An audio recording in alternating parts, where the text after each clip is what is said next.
Hi, I'm Professor David Challis. I joined PSSRU a long while ago in November 1976, and I'm currently the director of the PSSRU branch at Manchester. Over the last 40 years, it's grown massively. There were 3, maybe 4 of us there when I started, and now it's many multiples of that. I think they're Blethyn, actually. Blethyn, his enthusiasm, his capacity to knock on people's doors even when they were snoozing, and then to walk in and to energise and activate all of us. He was unique and special.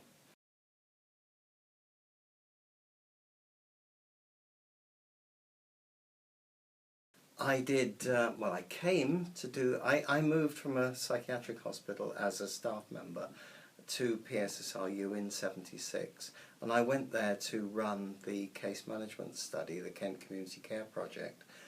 After that, there were 3 other offspring of the Kent study, the Darlington study, the Gateshead study, 2 of them, and the Lewisham study for people with dementia.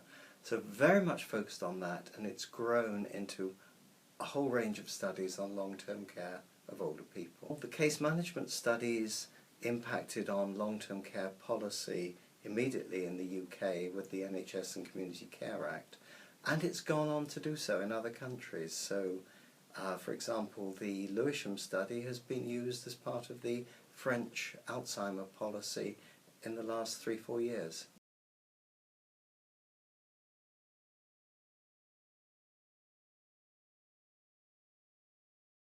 I think there are examples of social care being more receptive to research, but in very recent times with reductions in funding, it's been increasingly difficult to do it. So there's this paradox of increasing willingness and reduced capacity happening simultaneously. And thinking of PSSRU as a whole, in what areas over 40 years has it made the biggest overall impact on practice? Oh dear. I think some of the work on care homes, I think the case management work impacted on practice. I think some of the work we did on personal budgets and their weaknesses have all impacted on practice.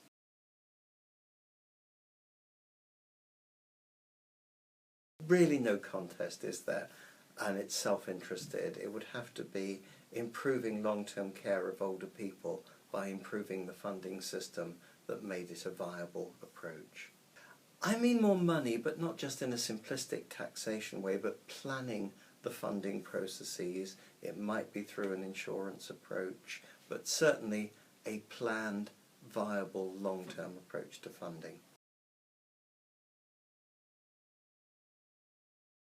So it would have to be something probably about improving the quality of care and access to healthcare of people in care homes.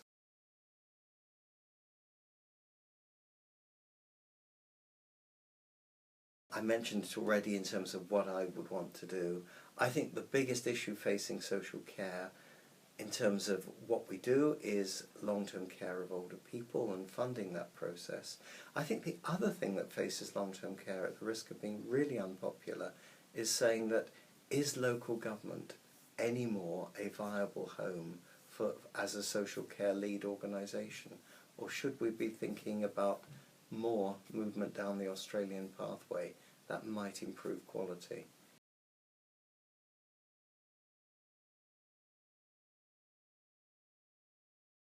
I have very, very low confidence indeed, for 2 reasons.